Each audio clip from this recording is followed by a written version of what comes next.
My cousin invited me to dinner, but I almost lost my life. About 7 years ago, I got an invitation to attend my cousin's dinner party. I've never seen my cousin before and only spoke to him on the phone. I was surprised that his family unexpectedly invited me after all these years. The invitation had an uncharted address that the GPS was unfamiliar with. I used a map and pinned its location. As I'm driving, I tend to notice how far I've ventured off from civilization. Trees after trees, farms after farms.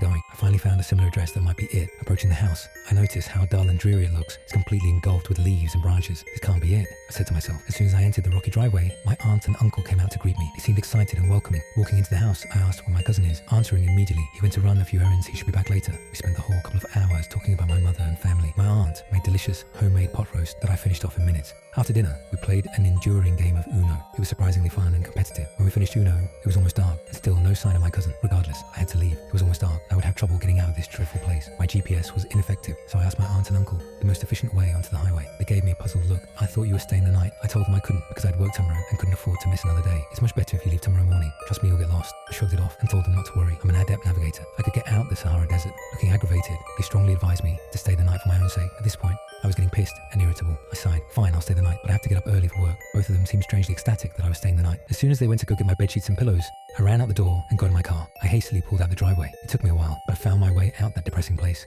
I got home an hour later than expected. It was 11 and I didn't want to wake my parents up. Climbing my fence and entering the back door, I noticed the kitchen lights were on. As soon as I took my first step in the door, I see my mom sitting there looking impatient. Where were you? She asked. I was at Aunt Deborah's. You knew this. Then why did she call saying you never arrived? Till this day, I never knew who I visited.